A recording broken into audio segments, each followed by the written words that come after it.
নমস্কার বন্ধুরা আজকে একটা ভিডিও আপনাদের দেখাচ্ছি। এটা নতুন রকমের ভিডিও।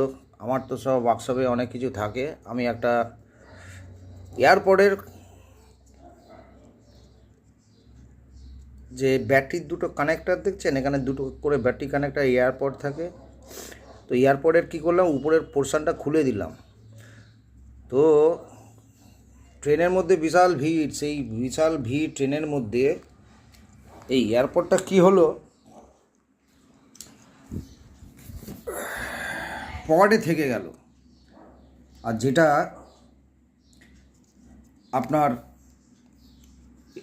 এয়ারপড দুটো ভিড়ের মধ্যে কোথায় পড়ে গিয়ে কার পায়ের তলায় চেপে বেরিয়ে চলে গেল। তো কী হবে, এই দুটো বেকার হয়ে গেল, কারণ তো এই ডিভাইসের সাথে তো কানেক্টেড হবে না। তো আমার যে এটা থেকে গেল, তো এটা আমার কিসের কাজে লাগলো, এটা থেকে আমি দুটো নিউট্রাল লাইন নেগেটিভ আর দুটো পজিটিভ লাইন প্লাস আমি এই চার্জার কানেক্টার দেখতে পাচ্ছেন এখান থেকে বার করে দিয়েছি। 1 2 ব্যাটারি লাইন ডিসি বেরিয়ে গেল। এটা কত হবে, 5 ভোল্ট। ব্যাটারিতে যখন থাকে এটা 3.7 ভোল্ট থাকে, ঠিক আছে। তো আমার এখানে কি হলো, আমার দুটো এই চারটে লাইন বার করলাম, মানে কমসে কম আমার দুটো ব্যাটারি এখানে চার্জ হয়ে যাবে। কি আমি চাইলে চারটে ব্যাটারিও এখানে চার্জ দিতে পারি। আপনারাও এমনি ফেলবেন না বন্ধুরা। এই দেখুন চার্জার পয়েন্ট আছে। চার্জার পয়েন্টের মধ্যে আপনি যেমন মোবাইল চার্জার দেবেন, মোবাইল চার্জার দিতেই এই লাইন পুরো অন হয়ে যাবে। আপনি এর মধ্যে চার্জ দিতে পারবেন, ব্যাটারিগুলোও চার্জ দিতে পারবেন। আপনার যে কোনো ব্যাটারি চার্জ দিয়ে দেবে। এরকম ব্যাটারি যত আছে সব ব্যাটারিগুলো আপনি নেগেটিভ পজিটিভ 2-4টে ব্যাটারি একসঙ্গে 2 ঘন্টা 3 ঘন্টার জন্য চার্জ দিয়ে দিন।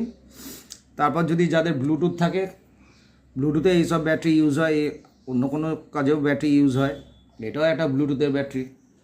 এরকম ব্যাটারি আমার কাছে আরও অনেক ওই সাইডটায় ওই কর্নারে আরও অনেক ওখানে পড়ে আছে। বন্ধুরা, ফেলে দেবার কোনো জিনিস নেই। আমাকে আরেকজন বলেছিল, এ দাদা কি করব, এরকম আমার তো দুখানা এয়ারপড আছে, এয়ারপড পুরো খারাপ হয়ে গেছে, স্পিকার ফেটে গেছে। আমি বললাম যে বানানোর থেকে বানানো যায়, বানানোর থেকে আবার নতুন একটা কিনে নেওয়া ভালো। কিন্তু এই ভিডিওটা আমি আপনাদের দেখালাম কিসের জন্য, না এই চার্জার পয়েন্ট ওকে আছে, অনেক সময় এই চার্জার পয়েন্ট খারাপ হয়ে যায়, ঠিক আছে। তো ওই সময় আপনারা কি করবেন, এই দুটো পয়েন্ট যে আপনি পাচ্ছেন ব্যাটারি পয়েন্ট, এই ব্যাটারি পয়েন্টে এইটা তো আপনার তো